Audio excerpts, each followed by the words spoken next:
It's a long way to Mukumura. It's a long way to Joe.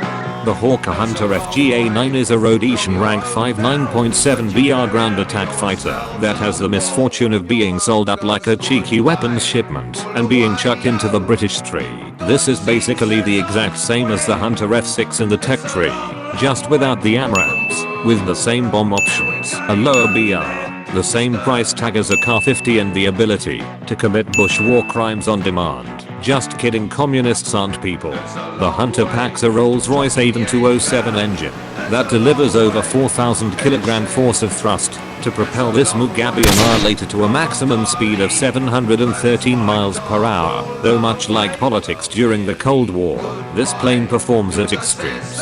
Upon takeoff it's slow as shit and accelerates quite poorly, but it can happily break Mach in a dive and outrun obese Americans and overly stuffed pasta dishes. Unfortunately, while this plane has the speed of a fat northern man running for the last sausage roll, it also turns like him, which is to say fucking slowly. This does make ripping your wings quite difficult, but be prepared to get fucked by nearly anything in a turn fight, unless you have the energy advantage. Finally, the fuselage is quite sturdy and can generally limp home if damaged, and head-ons are possible because of your armament. Speaking of which, the Hunter FGA has 4 8.30mm cannons with a total of 600 rounds, meaning you have an incredibly deadly armament that can destroy anything easily. The only problem is that the rate of fire is so fast that you can burn through your ammo quicker than Zimbabwe can add zeros to their banknotes. So much like British elections recently, you need to be conservative as fuck. The air belts are frankly amazing, but ground belts can be useful if you feel like raping various lightly armored targets. As mentioned, this is a ground attack variant of the Hunter, and as such you get many beige food products to choose from, but there are 3 main options. If you're playing as a pure fighter, your best homing sausage rolls will be the AIM-9Es, which are more competent than early AIM-9s, but still shit when turning. Oh fuck! Oh fuck! If you're in an up tier, it might be wise to take the 4 1,000-pound scones, as these can destroy a base in one run. And if you're going ground attacking in general, you can choose between these and the 36 high-pen chip shop chips with 2 big scones.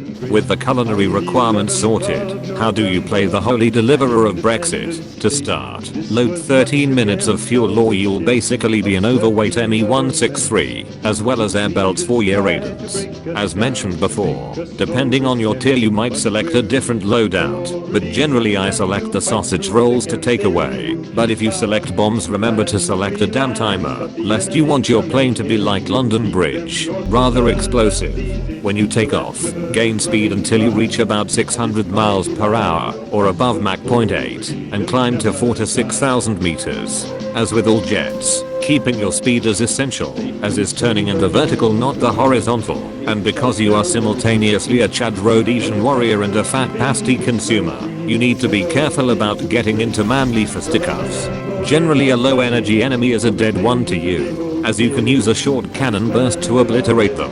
If they can't turn quickly or are trying to run away, activate the Greg sponsored sidewinders. If you're in a top tier, firstly prepare to die easily, but secondly try to stay out of trouble by legging it to nearby bases and soft ground targets. If you're feeling particularly manly, get some teammates and charge Phantoms and MiG-21s head on, but getting into a dogfight is probably an insanely bad idea. Fortunately, your sausage products can temporarily distract them and maybe cause them to bleed enough speed to get a shot off. We now need to discuss the modules for the aircraft. Oh wait, it's a £40 premium you pay to win factored, so we will move on.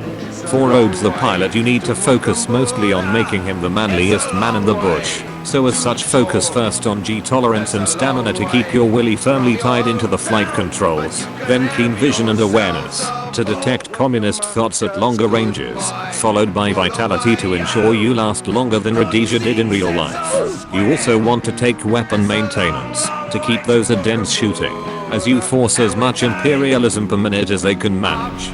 By following these instructions you will find that this is the correct way to play the Hunter FGA.9. Now go out there and make Rhodesia a thing again.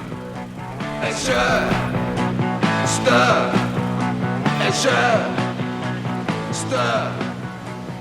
pressure.